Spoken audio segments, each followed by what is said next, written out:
বিএনপির আন্তর্জাতিক বিষয়ক সহ সম্পাদক ব্যারিস্টার রুমিন ফারহানা। ব্যারিস্টার রুমিন ফারহানা আমাদের সাথে যুক্ত হয়েছেন। ব্যারিস্টার রুমিন ফারহানা আমাদের সাথে বোধহয় তার নির্বাচনী এলাকা ব্রাহ্মণবাড়িয়া থেকে যুক্ত হয়েছেন। ব্রাহ্মণবাড়িয়া থেকে আমি জানি, নির্বাচনী এলাকা থেকেই কিনা। ব্যারিস্টার রুমিন ফারহানা, আপনার এই ব্যস্ততার মধ্যে আপনি আমাদের সাথে সংযুক্ত হয়েছেন, সেজন্য আমাদের ধন্যবাদ, শুভেচ্ছা এবং কৃতজ্ঞতা জানবেন। আমাদের সঙ্গে আরও থাকছেন জনাব মির্জা ফখরুল ইসলাম আলমগীর, নামেই যার পরিচয়। আলাদা করে তার সম্পর্কে শুধু এটুকুই বলার আছে, গত 15 বছরে শেখ হাসিনা সরকারের সময় তিনি বারবার জেল খেটেছেন। বারবার তাকে বিভিন্নভাবে আমি এই অনুষ্ঠান শুরুর আগে দেখছিলাম যে অন্তত 7, 8, 9, 10 বার তো তিনি জেল খেটেছেনই। যদি সময়ের হিসাবেও বলি সেটি 2 বছর, অন্তত তার বেশিও হতে পারে।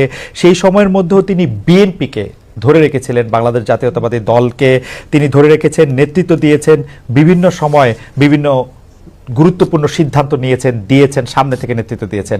মির্জা ফখরুল ইসলাম আলমগীর, যাকে আমরা একজন পরিচ্ছন্ন রাজনীতিবিদ হিসেবে জানি, তাকে আজকের অনুষ্ঠানে পেয়ে আমরা স্বাগত জানাই। আপনাকে আন্তরিক কৃতজ্ঞতা জানাই জনাব মির্জা ফখরুল ইসলাম আলমগীর, আপনি আমাদেরকে সময় দিয়েছেন এবং আমাদের সাথে যুক্ত হয়েছেন। আপনাকে ধন্যবাদ যে আপনি আমাকে ডেকেছেন। আপনার সঙ্গে কথা বলতে এমনি আমার ভালো লাগে। Thank you so much. আমি আমি আমি আমি যে প্রশ্নটি করতে চাই সেই প্রশ্নটি হচ্ছে যে অনেকের, মানে শুরুর প্রশ্নটি সেটি অনেকের প্রশ্ন। আমাদের আসলে অনেকগুলি প্রশ্ন আছে আপনার কাছে। আমি আপনার কাছে একটু প্রথমে আসতে চাই। সেই প্রশ্নটা হচ্ছে যে তারেক রহমান সাহেব ফিরলেন, 17 বছর ফিরেছেন, তাকে নিয়ে অনেক কৌতূহল ছিল, অনেক শঙ্কা ছিল কারো কারো, এবং অনেকেরই বোধহয় অনেক আশাও ছিল।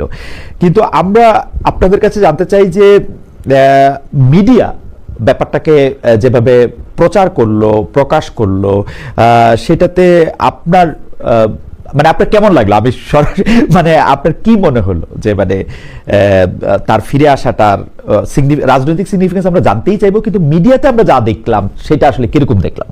এখানে এই মুহূর্তে এখনই আমাদের এই প্রশ্নগুলো নিয়ে আমরা আপনার কাজ করছি না, কারণ আমরা এখন আমাদের সামনে যে সবচেয়ে বড় চ্যালেঞ্জ সেটা হচ্ছে যে আপনার এই ইন্টারিম গভর্নমেন্টের কাজগুলো তারা যেন শেষ করতে পারে, অর্থাৎ যে সমস্ত সংস্কারের বিষয়গুলো আছে সেই সংস্কার যে কয়েকটা আপনার খুবই নির্বাচন কেন্দ্রিক এবং প্রয়োজনীয়, সেই সংস্কারগুলো করে নির্বাচনের কথা আমরা বলছি, এবং আমরা মনে করি যে এটা আপনার যথা সময়ে সেটা অনুষ্ঠিত হবে। অন্যদিকে যেমন তারেক রহমান সাহেব আমাদের দলের ভারপ্রাপ্ত চেয়ারম্যান এখন আছেন, এবং তিনিও নির্বাচন করতে চাইলে তিনিও নির্বাচন করতে চান, সেটা উনি করতে পারবেন যে কটা সিটি তিনি করতে চান। তো এই নিয়ে কোনো সমস্যা নেই। সুতরাং খালেদা জিয়া নির্বাচন করলেন, প্রধানমন্ত্রী হলেন, বা তারেক রহমান সাহেব নির্বাচন করে প্রধানমন্ত্রী, এটা নিয়ে কোনো সমস্যা নেই। এই ব্যাপারে পার্টিতে আমাদের কোনো সমস্যা আছে বলে আমি মনে করি না। কিন্তু বারবারই আমরা দেখতে পাই যে যাদের নিয়ে আপনার কথা বলছেন তাদের বিপক্ষে, তাদের প্রতিপক্ষই আপনাকে বারবার হতে হয়। এর কারণ আসলে কি? আমি মোটা দাগে যদি কয়েকটা উদাহরণ দিই তাহলে আপনি দেখবেন, আপনি শুরু থেকে ডক্টর ইউনূস সরকারের সমালোচক, 24 আগস্ট থেকে বিএনপি ও জামাতের কর্মকাণ্ড আপনি ভালো চোখে দেখছেন না, ইদানিং হেফাজতের প্রতি আপনি নাখোশ, কথিত তৌহিদি জনতার সক্রিয়তার বড় সমালোচক আপনি। আপনি কি মনে করেন যে এটা কেন হচ্ছে? এর জন্য আপনার দায়টা আপনি দেখেন কিনা? তো যে অভিযোগ এনেছে তাকে প্রমাণ করতে হবে যে কি প্রতারণাটা তারা করে। রাইট। তো আমাদের সাধারণ মানুষ এবং আমরা যারা নির্বাচন করব, আপনি খুব সঠিকভাবে বলেছেন, আমি কিন্তু এখনো আমার এলাকায়, আমি সপ্তাহে 5 দিনে আমার এলাকাতেই থাকি। তো আমরা এই যে জীবন দিয়ে কাজ করছি, এত কষ্ট করছি, এরপরে যদি আমরা গিয়ে দেখি যে আগে ভাগেই কোনো না কোনো ডিলিং কোনো না কোনো রাজনৈতিক দলের সাথে উপদেষ্টাদের কিংবা উপদেষ্টা পরিষদের হয়ে আছে, কিংবা নির্বাচনে একরকম ধোঁয়াশা দেখছি, কারণ আমি অনেক বেশি সরব, অনেক বেশি সমালোচনা করি এই সরকারের। সুতরাং আমার নির্বাচনের সময় আমি জানি না আমি কিরকম ট্রিটমেন্ট পাবো। আমি কিন্তু সত্যি ভীত খালেদ ভাই, কারণ এই সরকারের এত সমালোচনা আমি গত 14 মাসে করেছি যে এই সরকার আমার আসনে, আমার নির্বাচনে সঠিকভাবে নিরপেক্ষভাবে প্রশাসন। কিন্তু আমার কাছে মনে হয় যে বেরিসা ফারহানা এটা খুব ভয়ের বিষয়।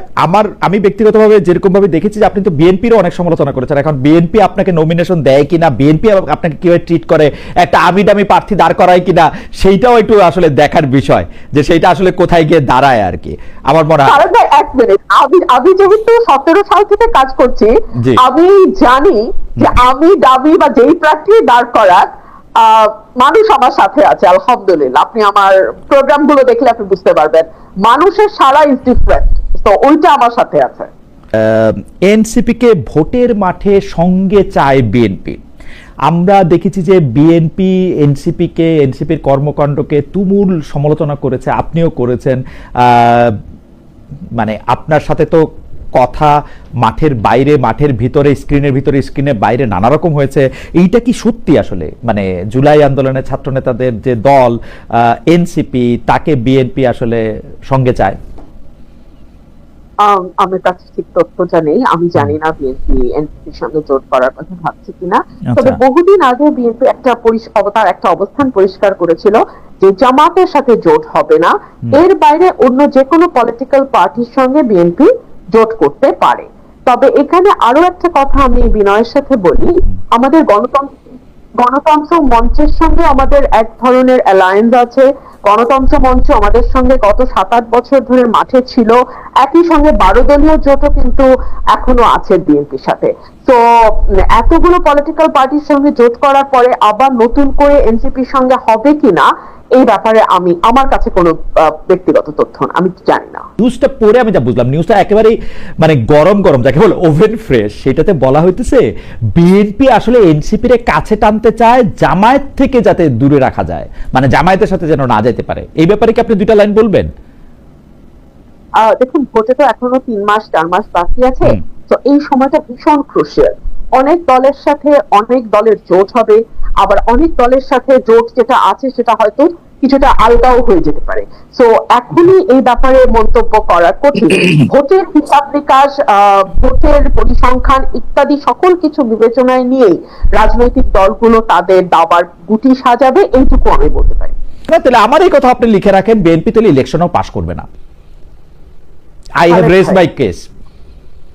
খালেদ ভাই, এটা হচ্ছে গায়ের জোরে। হ্যাঁ, যখন আমাদের কোনো মামলা দুর্বল থাকে আমরা তখন গলার স্বরটা চেষ্টা করি উঁচুতে উঠিয়ে দিতে, সো দ্যাট আমরা গায়ের জোরে একটা কেস প্রুভ করে ফেলতে পারি। লয়াররা এটা করে অনেক সময়। আপনার কথা আমার কাছে সেরকম মনে হয়েছে।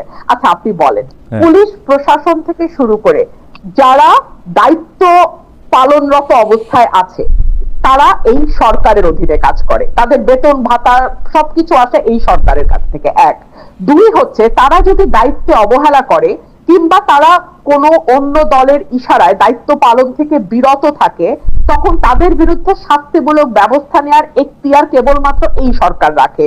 এবং এই সব কাজ করার জন্য আমরা 5.5 থেকে 6 লাখ কোটি টাকা দিয়ে একটা সরকার পুষতেছি। হ্যাঁ, একটা মোটা ছোটা সরকার আমরা পুষি। এই যে তারা একবার বিদেশে যায় লট বহর নিয়ে, তার পিছনে রাষ্ট্রের কোটি কোটি কোটি টাকা খরচ হয়, সেগুলা কিন্তু তাদের এই দায়িত্বগুলা যাতে তারা সুষ্ঠুভাবে পালন করতে পারে সেইটার কারণেই তাদেরকে ওই জায়গায় বসানো হয়েছে। যেটা সুযোগ সুবিধা ভোগ করে তারা বিদেশে ট্রিটমেন্ট নেয়, বিদেশে ঘুরতে যায়, বিদেশে লট বহর নিয়ে জাতিসংঘে গিয়ে উঠে, ইত্যাদি ইত্যাদি ইত্যাদি। তো এগুলা করবার পরে তারা আইন শৃঙ্খলা ঠিক করতে পারবে না, তারা মানুষের জনমনে স্বস্তি আনতে পারবে না, তারা আওয়ামী লীগের মিছিল সমাবেশ বন্ধ করতে পারবে না, তারা মাজার ভাঙা বন্ধ করতে পারবে না, তারা নারীদের উপরে হয়ে যাওয়া মরাল পুলিশিং তো বন্ধ করে দূরেই থাক। আমি জাস্ট একটা উদাহরণ দেই, থানার থেকে মরাল পুলিশিং করা এক ব্যক্তিকে ফুলের মালা দিয়ে বাইর করে নিয়ে আসা হয়েছে, আপনি তো জানেন তাই না? আপনি তো জানেন যে কিভাবে লম্বা চুল দাড়ি রাস্তায় ফেলে জোর জবরদস্তি করে কাটা হয়েছে। এগুলা মিডিয়াতে বড় বড় করে না আসা পর্যন্ত আমি বেঁচে পারে না। আমি কেন, আপনি আমাকে গলার আওয়াজ বড় করে বলা, লয়ার ইত্যাদি নানা রকম কথা বললেন, এগুলির আমি গালি হিসাবেই নিলাম। কিন্তু ঘটনা হইতেছে যে আপনি যত বড় গলায়, আপনার কাছে আমি আবার আসবো, আপনি যত বড় গলায় প্রত্যেকটা শোতে এগুলি নিয়ে কথা বলেন, বিএনপি থেকে এর কি প্রতিবাদ জানানো হয়েছে? 400 মাদার ভাঙার একটা প্রেস রিলিজ দেওয়া ছাড়া। আমি আপনাকে বলি, মানুষের চুল কাটার আপনি বলেন বিএনপির কোন জায়গায় স্থানীয়ভাবে এগুলি প্রতিরোধ করা হয়েছে? আপনি বলেন কোন অন্যায়টা, আপনি যতগুলি অন্যায়ের কথা যতবার করে বলেন, আপনি বলেন কোন জায়গা থেকে বিএনপি কে বলা হয়েছে আর একবার যদি এই কথা বলা হয়, এটা করা হয়, আমরা এটাকে ধূলিসাৎ করব? আপনি তো দেখি নাই বিএনপির এই পজিশন। খালেদ ভাই, আমার যতদূর মনে পড়ে আপনার একটা শোতে হাসনাত আব্দুল্লাহকে আপনি বলছিলেন রাস্তায় পিচ দেওয়া হইতেছে কি হয় নাই এটা দেখার দায়িত্ব কি আপনার? না, ঠিক রাইট, ঠিক সেরকমই তার উপরে যদি কোনো ফৌজদারি অপরাধ ঘটে সেটা বন্ধ করার দায়িত্ব বিএনপি। না ফৌজদারি অপরাধ বন্ধ করার দায়িত্ব আপনিও কিন্তু ফৌজদারি অপরাধ বন্ধ করার দায়িত্ব নিতেছেন না বেরিসা ফারহানা। আপনি যেটা করতেছেন, আপনি এটা প্রতিবাদ জানাচ্ছেন প্রতিটা জায়গায়, আপনি এটা বলতেছেন। আমার প্রশ্ন হচ্ছে আরে আমার আপনি বিএনপি কে নিয়ে আমি কেমনে বুঝবো? 2 দিন পরে ফজলুর রহমান সাহেবের কি বিএনপি ছিল? 2 দিন আগে পরে দেখবো যে ওরে বাদ দিয়ে দিছে। আপনি বাদ দিয়ে দিলেই তো আপনি বিএনপি না। আমি তো তারেক রহমান সাহেব আর খালেদা জিয়া ছাড়া কাউরই বিএনপি মনে করি না। ওই দুজন হলো বিএনপি, আপনার ইন্ডিভিজুয়াল। ঠিক আছে তাহলে আপনার বয়ান অনুযায়ী তারেক রহমান এবং দেশনেত্রী বেগম খালেদা জিয়াকে এই অপরাধগুলোর প্রতিবাদ করতে হবে, প্রতিবাদ করে যেতে হবে, নির্দেশনা দিতে হবে যে সামাজিকভাবে এগুলিকে প্রতিরোধ করার জন্য, যেটা আমি দেখি নাই। আমার কথা হচ্ছে এইটা, আমাদের তরফে বিভিন্ন লেয়ারে সেই প্রতিবাদ করা হচ্ছে। বিভিন্ন লেয়ারে আমরা যখনই কথা বলছি, আসলে আমি না তো, আমার সঙ্গে টকশোতে যারা অন্যান্য যারা পার্টিসিপেন্ট যান বিএনপি কে রিপ্রেজেন্ট করেন, প্রত্যেকে কনডেম করছেন। কোনো লাভ কি হচ্ছে? আমরা মূল পয়েন্টে আসি। বিএনপি প্রতিবাদ করছে কি করছে না, তার চেয়ে অনেক গুরুত্বপূর্ণ প্রশ্ন হচ্ছে সরকার তার দায়িত্ব ঠিকভাবে পালন করছে কিনা। আমরা সরকারকে তার দায়িত্ব ঠিকভাবে পালন করতে দেখছি না। এখন মাহফুজ আনাম তিনি সরকারের অংশ, তিনি যদি এটাকে তার ভবিষ্যৎ প্রতিদ্বন্দ্বী দলের ঘাড়ে দিয়ে স্বস্তি পেতে চান, তিনি স্বস্তি পেতে পারেন, কিন্তু তাতে সরকারের ব্যর্থতা মানুষের চোখে কোনো অংশেই কমবে না। ওকে, গত 15 বছরে আওয়ামী লীগের শাসনকে যে ফেসিবাদী বলা হচ্ছে এবং তার যে পালিয়ে যাওয়াটা, যেটি আসলে আপনি এখন বর্ণনাও করলেন, দুর্নীতি, তারপরে নানা ধরনের নানা কারণে, কিন্তু তার পেছনে আপনাদের আমলে যে 20 বছর আগে 21 আগস্টে গ্রেনেড হামলা, বিচারকদের বয়স বাড়িয়ে তত্ত্বাবধায়ক সরকারকে প্রশ্নবিদ্ধ করার মাধ্যমে শেখ হাসিনাকে কর্তৃত্ববাদী শাসনের দিকে নিয়ে যাওয়া, এ নিয়েও আসলে নানা ধরনের আলোচনা আছে। এই দুটি ঘটনা যদি হাইন্ডসাইট আপনি একটু দেখেন, যে মানে যেগুলি হচ্ছে ক্রাইমের ঘটনা, অর্থাৎ হচ্ছে 21 আগস্টের গ্রেনেড হামলা, 10 ট্রাক অস্ত্র, আবার অন্যদিকে তত্ত্বাবধায়ক সরকার ব্যবস্থাটাকে একটা এরকম জায়গায় নিয়ে যাওয়া, এই দুটিকে আপনি আপনার মূল্যায়ন আমরা একটু শুনতে চাই। যে দুটি আপনার 21 আগস্টের যে ঘটনা, এই ঘটনার সঙ্গে বিএনপিকে জড়িত করা এবং বিশেষ করে তারেক রহমান সাহেবকে জড়িত করা, এটা পুরোপুরি ভাবেই রাজনৈতিক উদ্দেশ্য প্রণোদিত। এটা কোনো মতেই বিএনপির সঙ্গে জড়িত তো নয়ই, বরঞ্চ আমি মনে করি যারা বিএনপিকে শত্রু হিসেবে চেনে তারা জড়িত। এবং এখানে বেনিফিশিয়ারি কারা হয়েছে সেই বিষয়টা আমাদেরকে অবশ্যই লক্ষ্য রাখতে হবে। 21 আগস্টের মামলায় who was the beneficiary? Beneficiary was Awami League. কারণ বিএনপি ক্ষমতায় থেকে সে এমন কোনো ঘটনা ঘটাবে কেন যে ঘটনাটা তার বিপক্ষে যাবে? এটা হলো 1 নম্বর। আর আপনি যে প্রসিডিংস গুলো দেখেন সমস্ত, আপনি তো একসময় বিচার বিভাগের মানুষ ছিলেন, দেখবেন যে তারেক সাহেবকে এখানে জড়িত করা হয়েছে 4টা আপনার আইও চেঞ্জ করার পরে।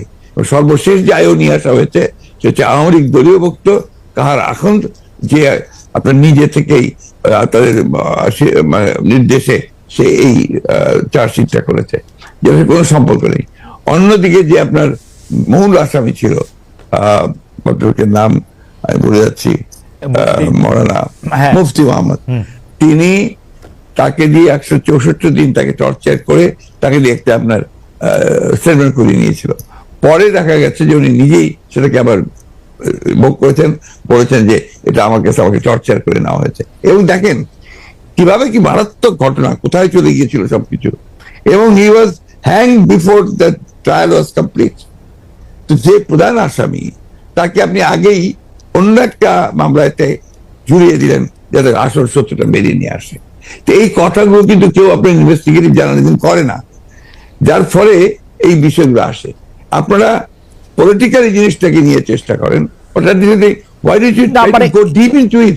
একবারই শেষ করি প্লিজ। প্লিজ ইনভেস্টিগেটিভ জার্নালিজমটা সিরিয়াসলি করেন এবং এটাকে ফাইন্ড আউট করেন যেটা আসলে ব্যাপারটা কি ছিল। সেটা করছেন না, করছেন যে বিএনপি কিন্তু সব করার জন্য করছেন। এটাকে আমি মনে করি এটা এক ধরনের রাজনৈতিক উদ্দেশ্য প্রণোদিত। ওকে ওকে, আমি ইনভেস্টিগেটিভ জার্নালিজমের প্রসঙ্গে মানে আমি আপনাকে মাঝখানে ইন্টারাপ্ট করতে চাইনি, আমি শুধু বলতে চাইছিলাম যে এইটা তো আসলে আমাদেরও সীমাবদ্ধতা থাকে ইনভেস্টিগেটিভ জার্নালিজম যে আমরা করতে পারি নাই, কিন্তু এই কথাও তো সত্য যে বিএনপির আমলে আমরা একটা 21 আগস্টে গ্রেনেড হামলার পরে আমরা একটা জজ মিয়াকে দেখেছিলাম, যে জজ মিয়া একটা বানানো হতে পারে। আমি ধরে নিচ্ছি সেটা আপনার মনে করছে যে ভুল, আমিও ভুল ধরে নিচ্ছি, কিন্তু আপনারা তো পারতেন এখানে একটা ইনভেস্টিগেটিভ জার্নালিজম করে আসল সত্যটা উদ্ঘাটন করতে। সেটা তো করেনি। আমি আপনাকে আসল সত্যটা বলছি, সেটা আমি বললাম। আপনি এই জিনিসগুলো তো আপনারা কখনোই তুলে ধরবেন না যে 4 বার তার আয়ু চেঞ্জ করা হয়েছে, কখনোই তুলে ধরবেন না যে কার আকাঙ্ক্ষা দেওয়া হয়েছে যে আওয়ামী লীগের নমিনেশন চেয়েছিল, অবশ্যই তুলে ধরবেন। কখনোই তুলে ধরবেন না যে মুফতি মাহমুদকে বিচার শেষ হওয়ার আগে থেকে আপনার ফাঁসি দেওয়া হয়েছে। দিজ আর দ্য এভিডেন্সেস, যেখানে আপনি পরিষ্কার বুঝবেন যে একটা শুধুমাত্র সাজানো মামলা, তাকে এখানে জড়িত করার জন্য এই কথাগুলো এসেছে। তত্ত্বাবধায়ক সরকার ব্যবস্থা বাতিল করার জন্য বা তত্ত্বাবধায়ক সরকার ব্যবস্থাকে প্রশ্নবিদ্ধ করার জন্য বিচারকদের বয়স বাড়ানো এবং একজন বিচারপতিকেই আসলে তত্ত্বাবধায়ক সরকার ব্যবস্থার প্রধান করার লক্ষ্য নিয়ে সেইটা করার কারণে বিচার মানে এই পুরো বিধানটাই এটা দিস ইজ ইওর ন্যারেটিভ, এটা আমাদের ন্যারেটিভ নয়। আচ্ছা, আমরা মনে করি যে ওই সময় প্রয়োজন ছিল আপনার বয়স বাড়ানোর ব্যাপারটা, ওইটা বাড়ানো হয়েছিল। ইট মে নট ওয়ার্ক, সেটা অন্য কথা। একটা জিনিস আপনি আবার ভুলে যাবেন না যে 1/11 আগে চক্রান্তটা একটা হয়েছিল। সেই চক্রান্ত হচ্ছে যে আপনাদের সেই 9/11 ঘটেছিল তার আগে, আর এখানে আপনার কিছু পশ্চিমা দেশ একসাথে হয়ে চুজডে ক্লাব তৈরি করেছিল, একই সঙ্গে ভারতবর্ষ তার সঙ্গে যুক্ত হয়েছিল, এবং তাদের মূল টার্গেটটা ছিল যে জাতীয়তাবাদী শক্তিকে এখান থেকে নির্মূল করা। এবং যেহেতু তারেক রহমান সাহেব জাতীয়তাবাদী শক্তির উঠতি নেতা ছিলেন, হি ওয়াজ দ্য রাইজিং লিডার, সুতরাং তাকে আপনারা মেলাইন করার জন্য, তার ভাবমূর্তি নষ্ট করার জন্য একটা পরিকল্পিতভাবে এই চক্রান্তগুলো করা হয়েছে এবং এই ক্যাম্পেইনটা চালানো হয়েছে, হুইচ ইজ টোটালি পলিটিক্যাল। অন্তর্বর্তীকালীন সরকার আসলেই আমরা আমরা আমরা আমরা আমরা দেখি যে এইটার সাথে আসলে নানান আশকথা পাশকথা যুক্ত হয়। আপনি যেটিকে আন্তর্জাতিক চক্রান্তের কথা আগের সরকার মানে 2007 সালের সরকার বললেন, এবার অন্তর্বর্তীকালীন সরকারের আগমনটাও কি আপনার কাছে একটা চক্রান্তের বিষয় বলে মনে হয়? কারণ আমরা দেখি যে প্রশ্ন উঠতে পারে না, প্রশ্ন উঠতে পারে না। আমরা দেখেছি এবারকার অন্তর্বর্তী সরকারের যে আগমন, এটা একটা জনগণ ছাত্রদের একটা সম্মিলিত আপনার আন্দোলন, একটা আপনার অভ্যুত্থানের ফলে। এখানে আপনি চক্রান্ত দেখছেন কোথায়? আমি এটাকে দেখছি যে এটা একটা বাংলাদেশের জনগণের একটা পুরোপুরিভাবে একটা বিপ্লবের আকাঙ্ক্ষা থেকে এটা এসেছে, এবং সেখান থেকে এসেছে they want to get rid of this fascist government, Hasina government, the murderer। তার বিরুদ্ধে আজকে আপনার জনগণ ফুঁসে উঠে। আপনি চিন্তা করে দেখেন, আপনি তো দেশে ছিলেন না, সেই সময় যদি দেশে থাকতেন তাহলে দেখতেন শিশু, নারী, বৃদ্ধ কেউ ঘরে ছিল না, সব বেরিয়ে পড়েছিল। কারণ এই ফ্যাসিস্ট আওয়ামী লীগের হাতে প্রায় শত শত হাজার হাজার ছেলে মেয়েরা নিহত হয়েছে, হত্যা করেছে। না, দেশে না থাকলেও আমি আসলে এই খবরগুলি সবসময় দেখছিলাম আমার নিজস্ব সোর্স থেকে, আমাদের লোকজন। এখন তো আমি মনে করি যে আমাদের সকলের উচিত, যারা আমরা দেশকে ভালোবাসি, গণতন্ত্রে বিশ্বাস করি, আমাদের এই বিষয়গুলোকে হাইলাইট করা। আমরা ফ্যাসিস্টদের যে বয়ান, যে বক্তব্য, সেই বক্তব্য যেন ফিরে না যায়। না, অবশ্যই আপনি যে প্রশ্নগুলো আনলেন, এর সবই হচ্ছে আপনার ফ্যাসিস্টদের বক্তব্য। ওকে, আমি ওই সময়কার কথায় আমি আপনার কথায় একমত যে এই বয়ানগুলি আওয়ামী লীগ আসলে গত 15 বছর ধরে বিভিন্নভাবে বিভিন্ন মাধ্যমে এটা দিতে চেষ্টা করেছে। আমরাও আপনার মাধ্যমেই বা বিএনপির শীর্ষ নেতৃবৃন্দের মাধ্যমে সেটি আসলে আপনাদের অবস্থান জানতে চেয়েছি, আপনারা কনসিস্টেন্টলি আপনাদের অবস্থান জানিয়েছেন। আমি এই সময়কার কথায় আসি। এইবারের যেটিকে আপনি জনগণ এবং ছাত্রদের আন্দোলন আপনি বলছেন, যে আপনার কাছে কি মনে হয় না যে এই আন্দোলনটি বিএনপির নেতৃত্বে হলে, বা বিএনপি যত বছর ধরে এই আন্দোলনটি করতেছিল সে বিএনপির নেতৃত্বে যদি আন্দোলনটি সফলতা পেত, তাহলে আসলে এই যে সরকার এবং সরকারের মধ্যে যে বিভিন্ন দুর্বলতার কথা আমরা শুনছি নানাভাবে, সেটি হতো না? আবার অন্যভাবে প্রশ্ন করলে, যে এই আন্দোলনটিতে যে বিএনপি নেতৃত্ব দিয়ে সফল হতে পারল না, সেইটাকে আপনি কিভাবে মূল্যায়ন করেন? দুটো জিনিস। একটা হচ্ছে যে এখানে আপনার বিএনপি নেতৃত্বে হলে অনেক ভালো হতো, বিএনপি নেতৃত্বে হয়নি এই কথাটা বলছেন কেন?